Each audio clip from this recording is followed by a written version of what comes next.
Sa John 10:10, sinabi ng Panginoong Jesus, I came that you might have life and have it abundantly. Have it to the full. So ang gusto ng Panginoon talaga para sa kanyang mga anak ay isang buhay na makabuluhan, masaya, maligaya, punong-puno ng mga kasiyahan. Good life is God's will for His people. Kaya isa sa mga talagang kahulugan ng paghahanap sa will of God is to have a good life. To have a good life is not something people should feel guilty about. In fact, it is a high act of worship because it is God's will for us. 10 steps to a good life. 10 mga hakbang para ang buhay natin ay lalong mapabuti at sa ating matamasa ang lahat ng magagandang pagpapalang inilaan ng Panginoon para sa atin. Salamat, Panginoon, dahil ito po ang gusto niyo para sa amin, a good life. Teach us. Teach us how to maximize the goodness, your goodness in our lives. Lead us, Father. As we gather before you, may you forgive us our sins, cleanse us, enable us to understand your message. Lead us. Be our speaker. In the name of Jesus, we pray with thanksgiving. Amen. Pag may sinabi natin a good life, we should minimize disadvantages, especially sickness.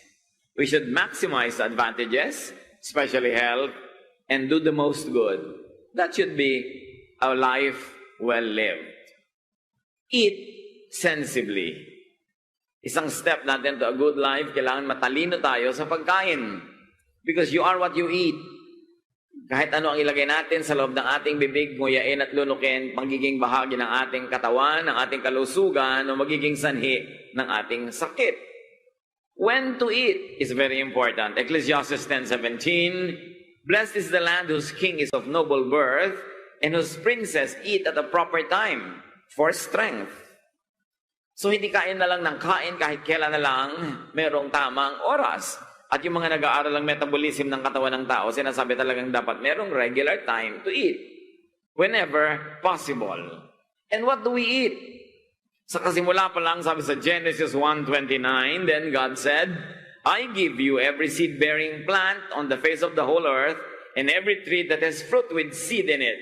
They will be yours for food. Sa simula, ang original intention, ang gustong kainin ng Diyos ng mga tao ay halaman. Mga bahagi ng halaman, gulay, dahon, prutas. Kaya sila Daniel, nung sila ay gustong bigyan ng pagsubok, nung sila ay binihag sa Babylon, sabi ni Daniel sa kanyang tagabantay, Daniel 1:11-12, Daniel then said to the guard, please test your servants for 10 days. Give us nothing but vegetables to eat and water to drink. Very sensible. Kasi kung ano ipapakain sa kanila ng pagkain ng royal household, sabi nito mga bihag na Israelita, ang ipakain niya lang sa amin ay gulay, ang ipainom niya lang ay tubig, huwag na yung mga kung ano-anong inumin from the king's table. Hindi siguro may conviction ang lahat ng tao, kaya hindi kaya ng lahat ng tao na maging ganito ka-strict sa diet. Pero alam natin, when you have a choice, what is a better choice to eat? Pag may kaharap kayong mga pagkain sa mesa, alam nyo kung alin ang mas mabuti talaga sa katawan. Kahit sa Biblia, yun ang sinasabi. Kahit yung mga health buffs, yun ang sinasabi. When you have a choice, importante, at inumin na lang daw tubig. Hindi ko ano-anong mga punong-puno ng mga sugar na mga iniinom, punong-puno ng alcohol, punong-puno ng kulay, mga soda, etc., na nakakapag-increase ng blood sugar. Nagbibigay sa atin ng unwanted weight. Hindi kailangang umorder ng umorder. Sa restaurants, the waiters are trained to always ask you, ano po ang drink? Matubig. Kayo po ba si Daniel? Hindi. Ako si Abednego. Mahirap bang umorder ng tubig? At kung iinom rin lang ng tubig, health buffs tell us, mabuti, room temperature or warm. Nakakataba daw yung cold drinks sabi nila. At ang isang known fact sa science, when you drink cold drink, your body has to work hard to bring the temperature of what you drank to your body temperature bago niya ma-process. So papagurin niyo yung katawan niyo para painitin yung ininom niyong malamig. Kasi mainit ang katawan natin, bagay, kung ano yung body temperature mo, yun din lang yung iniinom. Leviticus 7:22-23, the Lord said to Moses, say to the Israelites, do not eat any of the fat of cattle, sheep, or goats. So alam nyo na, mga chicharon, mga sari-saring mga bopis, mga sizzling sisig, mga kung ano-ano mga taba ng mga blah blah blah na masarap. Inutos na nga eh. May mga utos sa Leviticus na hindi na effective ngayon, but dietitians will tell you effective pa rin to. Hindi naman lahat ang inutos doong tribal pa lang sila, ang takal-takal na, ay effective pa ngayon. Pero meron mga very effective pa rin, lalo yung may sense na dietary principles. So very importantly, you don't only choose what you eat, but do not overeat. Proverbs 23:2, put a knife to your throat if you are given to gluttony. Bantayan daw, at kung mahilig ka talagang sobrang mag-overeat, bantayan mong mabuti ang iyong lalamunan. Another step to a good life is sleep sufficiently. Kailangan ng tao natutulog ng tama at sa tamang oras. Nakakalungkot lang nga, maraming trabaho ngayon, hindi makakatulog yung mga nagtatrabaho na yon sa tamang oras. Ewan ko kung ano ipapayo natin, how to make up for that. Siguro dapat goal mo lang, pang-emergency mo lang yung trabaho na yon at maghahanap ka ng iba. Pag binigyan ka na ng pagkakataon, ay lumipat ka sa mas tamang oras ang pagtulog. Ano ang kondisyon dapat ng pagtulog? Psalm 4:8, in peace I will lie down and sleep. For you alone, Lord, make me dwell in safety. In other words, sikaping maging tiwasay para mataas ang quality ng sleep. Hindi yung nag-iisip ka ng mga negative things, mapapaginipan mo pa. Manonood ka pa ng mga horror bago ka matulog. Again, magiging bangungot. O ang dami-dami mong iniisip na problema, mga inis, galit. Anong klase ng quality of your sleep? At pinagsisikapan, mga kapatid, na maging tiwasay, tahimik at payapa, ipinaglalaban yan. Kasi pag nagpadala tayo sa natural tendencies natin, maliligalig tayo, magugulumihanan. At mahalaga ang tao nagtatrabaho para mapagod at pag nahiga, tulog. Yung iba naman kasi, hindi makatulog. Ba't ka ba hindi makatulog? Lagi kaya tang nakahiga, kaya hindi ka na makatulog eh. Sumobra na.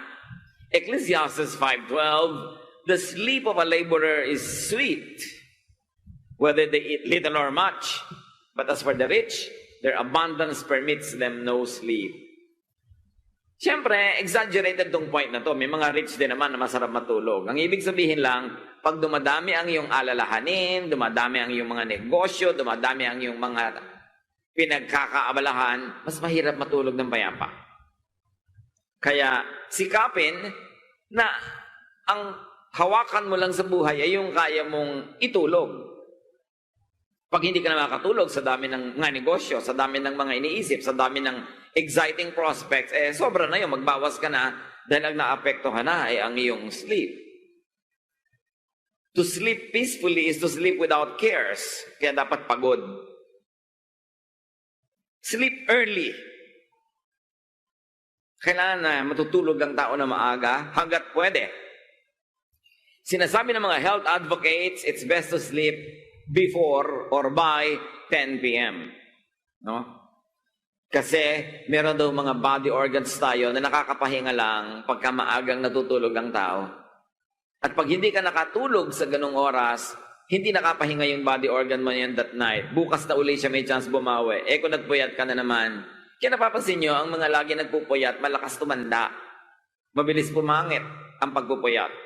Kasi talagang hinahanap ng katawan ng tulog at tulog na nasa tamang oras. Sleep early, but do not oversleep. Pagka lagi kang tulog ng tulog, lagi ka rin aantukin. Cyclical. Proverbs 20:13, do not love sleep or you will grow poor. Stay awake and you will have food to spare. So hindi yung lagi nakatungangan, nakatihaya, tulog ng tulog, hindi kumikita, tapos gastos ng gastos, tapos kain ng kain. Ano mangyayari sa iyo sa buhay? Kaya kailangan enough sleep, enough work. How else do you have a good life? Think creatively. Kailangan quality ang ating iniisip, quality ang ating trabaho, quality ang mga ginagawa. Proverbs 22:29, do you see someone skilled in their work? They will serve before kings. They will not serve before officials of low rank. Sabi, pagka ang isang tao magaling, mahusay, ang magiging mga kliyente niya, magagaling at mahusay din. The best people always beat.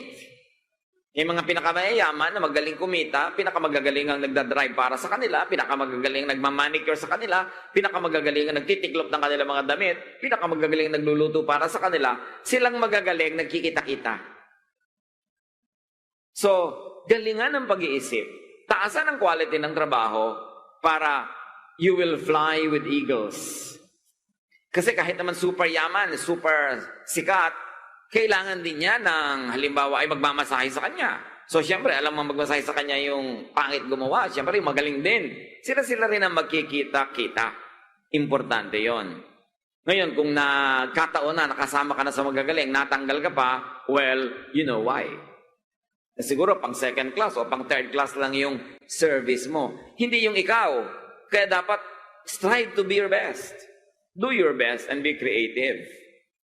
Sa Ecclesiastes 1:13, sabi ni Solomon, I applied my mind to study and to explore by wisdom all that is done under the heavens.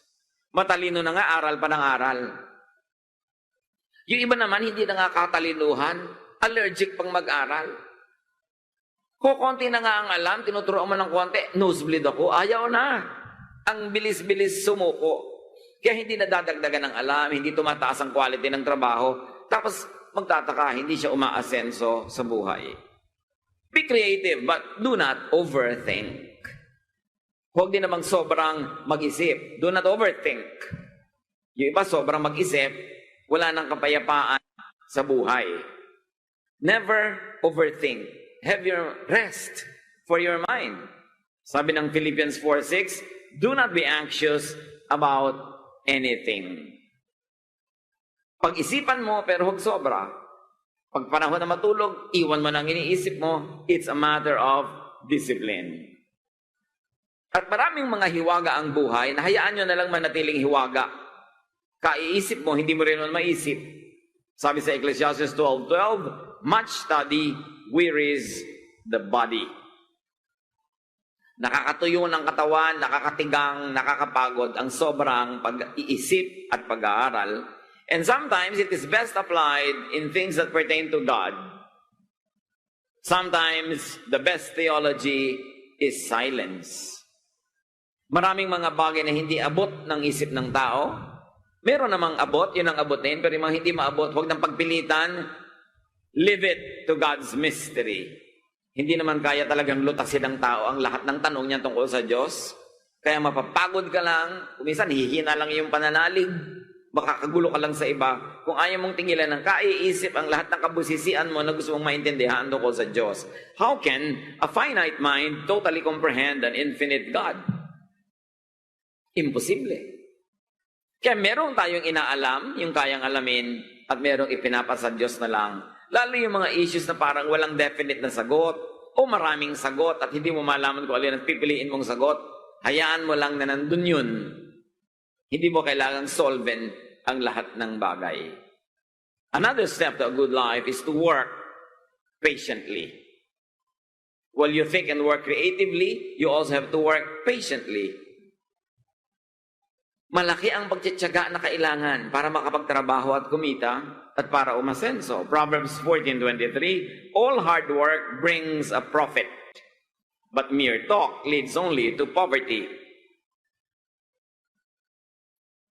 Pagka daldal lang ng daldal, walang kita doon. Pero sabi, basta pinaghirapan mo, makakatiya ka, may kikitain ka dyan. Kundi man agad-agad, nagkakaroon ka ng economic foundation, nakaka-create ka ng image, and sa mga business, nagkakaroon ka ng mga contacts, may bunga ang mabuting pagtatanim. Proverbs 12:24, diligent hands will rule, but laziness ends in forced labor. Marami nagre-reklamo. Bakit yung mga dating mahihirap, sila na ngayon ang mayaman? Sila na ngayon ang mga amo, palibasa masisipag. Wala namang biglang yayaman ang hindi masipag. Liban na lang nagsugal at biglang nanalo, pero na-maintain ba naman nila yon? Yung napanalunan. Huwag kainggitan yung nakikita nating ginhawa ng mayayaman. balikan, sundan ang landas na tinahak nila kung paano sila nakarating doon. Kung ano mga hirap ang kanilang mga dinanas at anong pagtsatsaga ang kanilang dinaanan. Pagka talaga masipag ka, magiging ending ikaw ang amo. Pag tamad ka, hindi ka creative, walang kwenta ang ginagawa mo, habang panahon na utos-utosan ka na lang. Hindi ka umaasenso. Sa bagay, ang lahat naman utosan, kahit nga executive sa malalaking company, utosan din yun dahil may boss pa rin yun.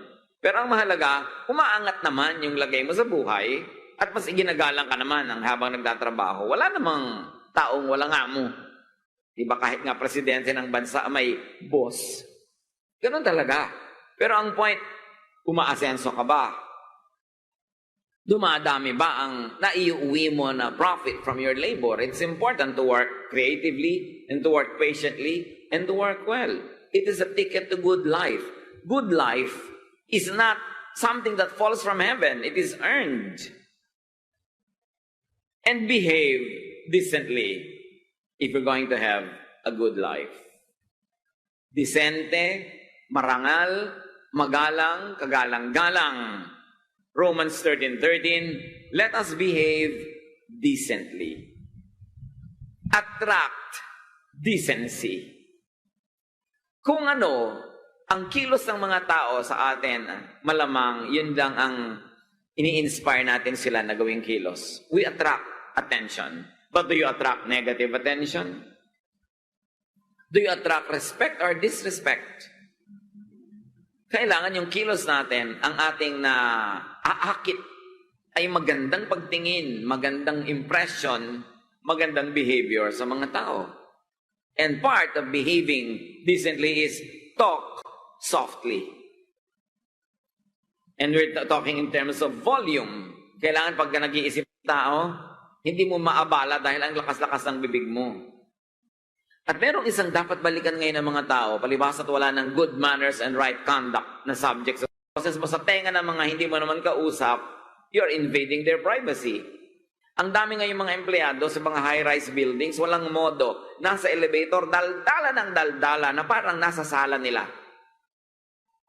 May kausap, dalawa sila o tatlo ang dadal-dal-dal. Yung mga ibang tao, tahimik, pumasok na yung boses sila sa tenga ng iba.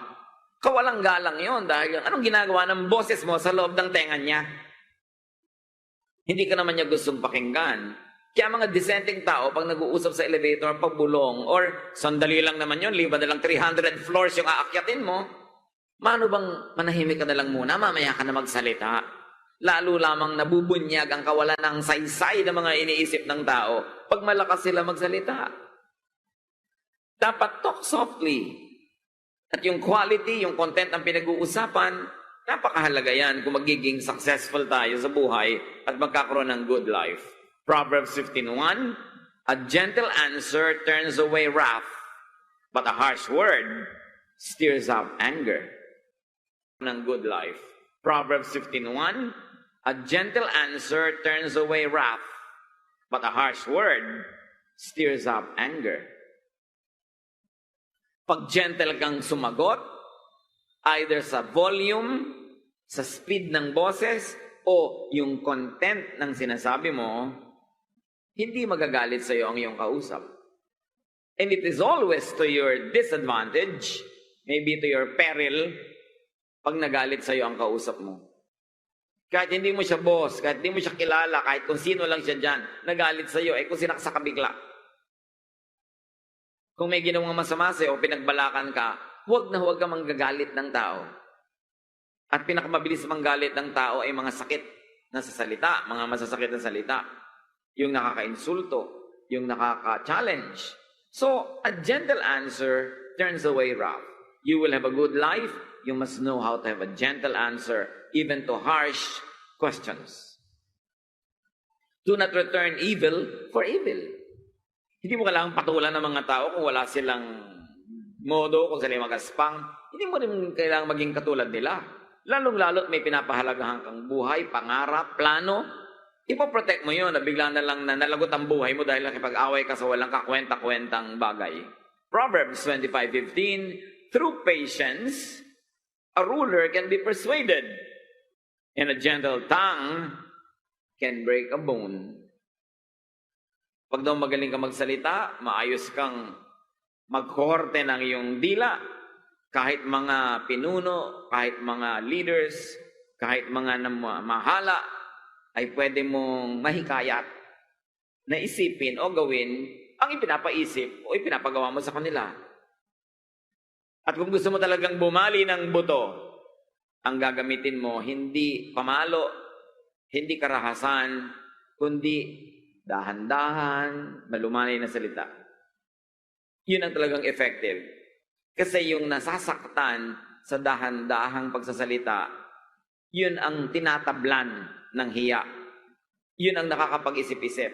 Pero yung nagalit, dahil galit ka rin, hindi tinatablan yun. Nagiging defensive at magiging offensive, and it could be dangerous for you.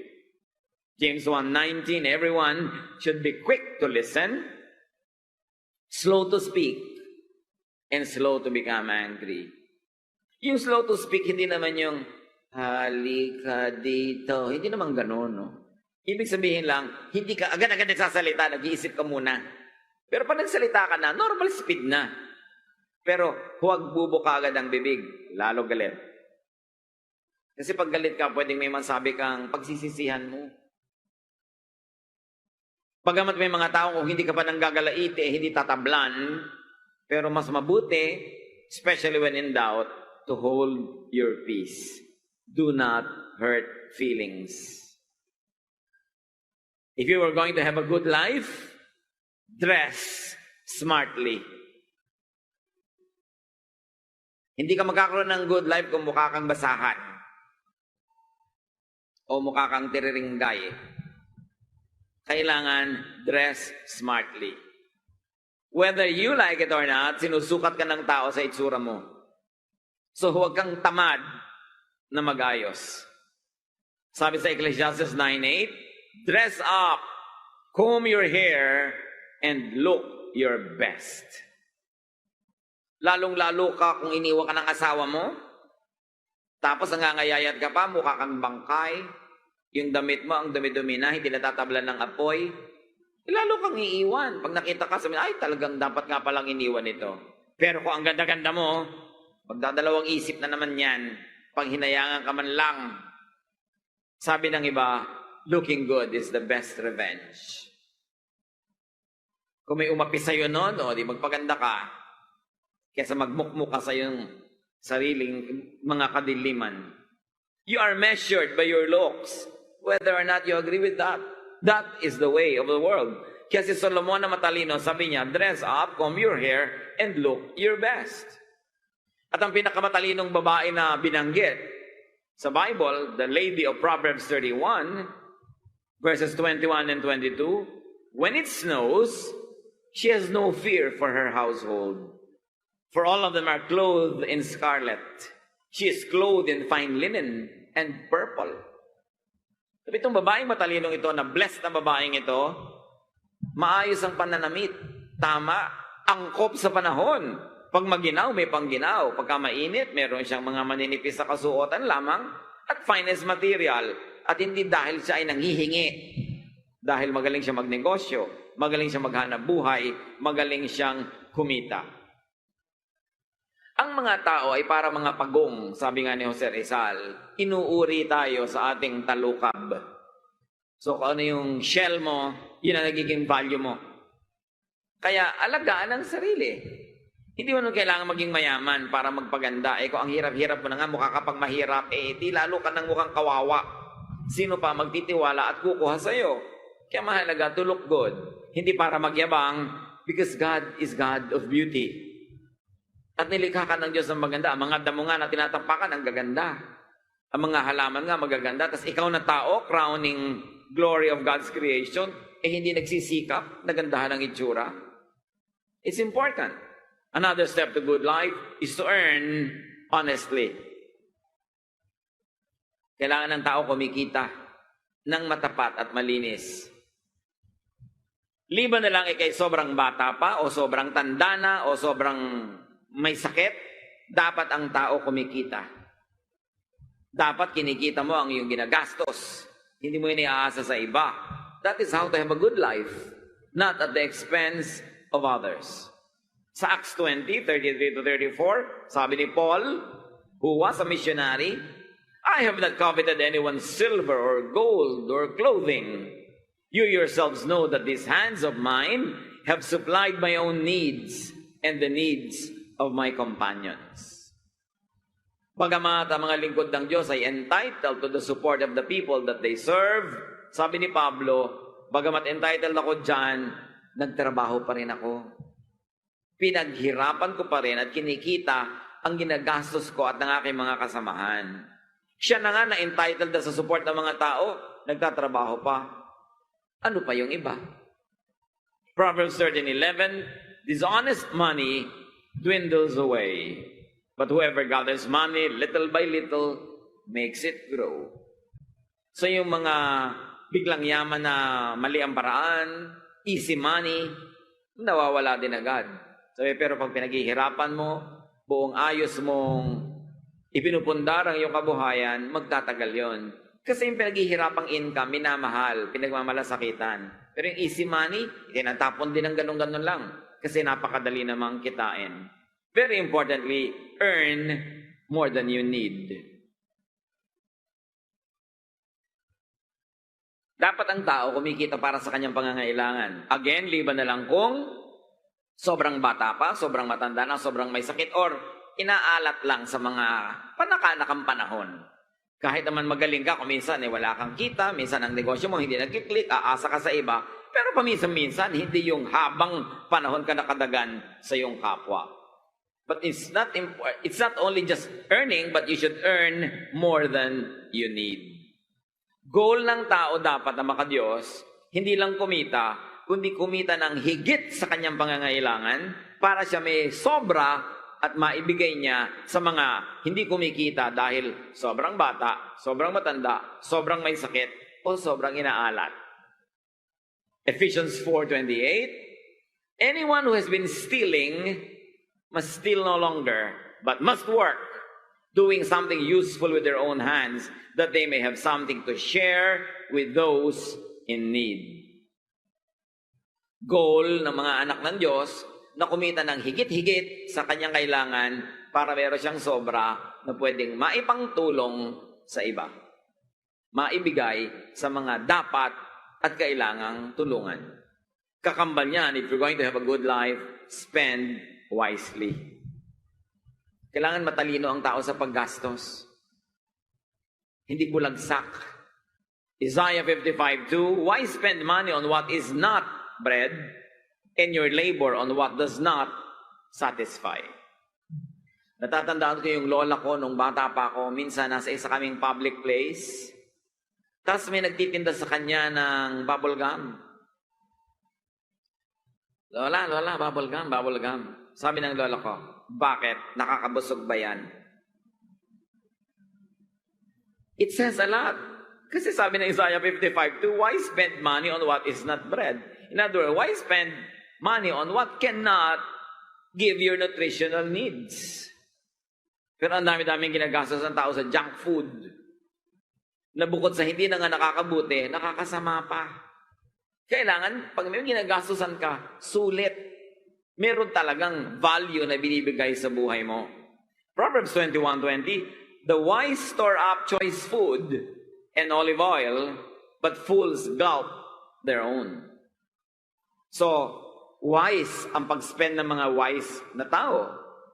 Yung dahan-dahan lang nilang ginagamit ang kanilang mga isosupply, hindi bigla-biglaan, one day millionaire, tapos bukas wala na naman, pulubin na naman. But they buy the best, although hindi nila inaaksaya. At may hiwaga pa ang spending wisely. Proverbs 11:24, one person gives freely, yet gains even more. Another withholds unduly, but comes to poverty. Siyasatin niyo ang verse na ito. Meron daw mga tao na napakaluwag magbigay, magpamigay, pero walang tigil ng balik sa kanya ang pagpapala at pasok ng pasok ang pagpapala sa kanyang buhay. Ibig sabihin, ang kanyang pagbibigay at pamimigay, ikinalulugod ng Diyos. Kaya pinapalitan Binibigyan siya ng marami para marami pa siyang maipamigay. Pero sabi, another person withholds unduly but comes to poverty. Meron naman sobrang wais. Laging dapat siya ay lamang. Sobrang sweetik. Gusto niya lahat ng transaction. Siya yung winner. Kailangan pag bumibili siya sa'yo, wala ka nang tubuin. Mapabagsak niya yung presyo. Kailangan pag ginahire ka niya na magtrabaho, ang liit-liit ng bayad sa'yo at ang dami-dami mong gagawin. Yung napakakuripot niya, ang sikip ng paglabas sa kanya ng pera, akala niya dahil doon mananatili sa kanya yung marami, pero sabihin, no. Maraming ganyang tao dahil hindi ikinalulugod ng Diyos. Ang paraan nila ng pagmemenos sa kapwa, ng hindi pagbibigay ng tamang dapat ibigay sa kapwa, sa kanilang katinuan, naghihirap din sila. Sabihin ng mga kabalintunaan ng buhay, these are the ironies of life. Somebody could be so generous in giving and yet keeps on amassing great wealth because God is pleased. And somebody could be so wais, ang ending niya, wala rin. Kasi hindi nakakalugod sa Diyos ang sobra niyang panglalamang sa kapwa at kakuriputan. And another step to a good life, 10 lang naman yung pag-uusapan natin ngayon, marami pang iba, save regularly and proportionately. Kailangan ng tao mag-impok.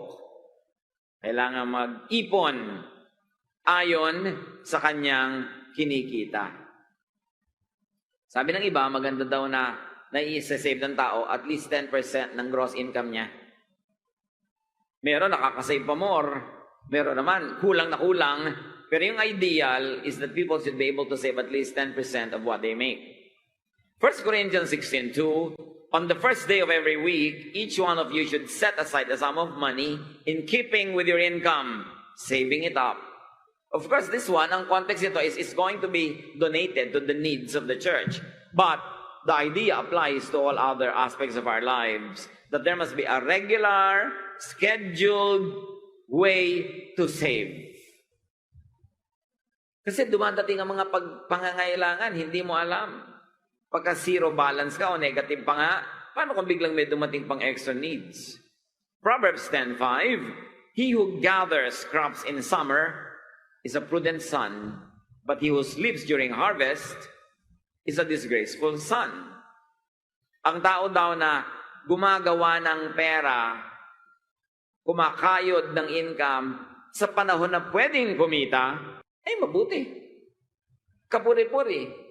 Pero yung panahon ng pagtatrabaho, panahon para kumita, wala man lang ginawa para maghanap buhay, kahiya-hiya daw yung ganon. At syempre, pag in-extend natin sa buhay natin yung schedule na yan, summer could be the best years of your life, your youth. Na habang malakas ka pa, kumikita ka pa, dapat marami ka nang kitain at may maipon. Kasi hindi lahat ng oras sa iyong buhay ay ganon.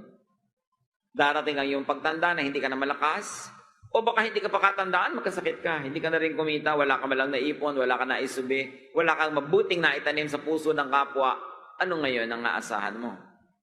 Kaya mahalaga na tuwing may pagkakataon, tayo ay lumilikha ng income. With God's help, good life could be achieved, but it is earned and it is deserved. Enjoy a good life by living under godly, wise, and positive principles. God wants you comfortable. Gusto ng Panginoon ay magginhawa tayo sa buhay, higit pa sa pangangailangan ng ating tinatangkilik para meron tayong maibigay sa kapwa. But we've got to be wise. Make the most of time. Kailangan huwag magpalampas ng pagkakataon. At napakahalaga kung natin dadagdag, ang matitinong tao sa mga panahon na ito, dapat may mga insurance. Although, siyempre, pinipili mo dahil baka ka ma-1, 2, 3, baka mapeke ka, matakbuhan, but with prudent choice, dapat may insurance ka. Kasi mo, wala na akong pera, mag-i-insurance pa. Mas wala kang pera, mas dapat may insurance ka. Kasi paano kung nagkasakit ka, na-hospital ka? Mabuti kung may ibebenta kang kalabaw o bahay. Kung wala, anong gagawin mo? Mamamatay ka na lang unti-unti dahil hindi ka man lang makabili ng kailangan mong panggamot. Dapat ang tao may insurance. Sasabihin ng iba, ay, bahala na ang Diyos. Binigyan ka ng Diyos ng utak para ka mag-isip. Kasi maraming godly people na walang insurance, nagkakasakit din at namamatay sa sakit. Hindi naman sila pinaghihimalaan. Kailangan mag-isip ka. At yun ang himala na yung utak na ibinigay sa ng Diyos, ginamit mo para sa panahon na pwede kang magsikhay, pwede kang kumuha ng insurance, kinukuha mo na para pag dumating ang panahon na kailangan mo, meron. But remember, kailangan matalino ka sa pagpili kasi maraming fly-by-night. Hindi pala mapagkakatiwalaan. But when there are rats in the ship, don't sink the ship. Just kill the rats. So kami mga faith, mag-isip ka lang, pero hindi ibig sabihin, baliwala na yung buong industriya na yon. It's important. At ang insurance din natin are hearts of people who love us. People that we help in times when we can help. Sino nakakapagsabi kung darating ang panahon, ikaw naman ang mga ngailangan? Huwag kang laging wise. Walang may in love sa'yo. Walang magmamahal sa'yo. Lalo kung alam na alam nila na winawisan mo sila. Naghihintay lang sila ng pagkakataon na mabilat-bilatan ka dahil ikaw ay, ginantihan ka ng buhay. Importante, mabait tayo, generous, wise, nagsisave. And when you look good, you earn more. Pag kami mga nag-a-apply sa trabaho, ang kinukuha na nila, kung pare-pareho lang yung skill, the one who looks better. At hindi lang yung natural ganda ang pinag-uusapan, yung damit pananamit mo, yung pagdadala mo ng sarili, that you talk well and sensibly, very important. Hindi gusto ng Diyos na tayo magikahos.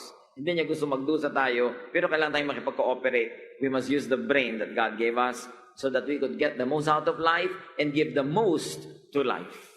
Dear God, we thank you that you're interested in our lives. Hanggang kaliit-liit ang mga bagay na ganito, meron pang turo sa Biblia.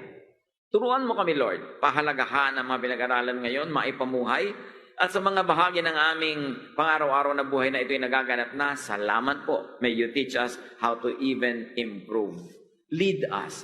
Teach us so we can have a good life, and when enjoying a good life, we can help others also have better lives. Pagbulay-bulayan natin mga kapatid, ang mga kahulugan nito sa ating praktikal na buhay.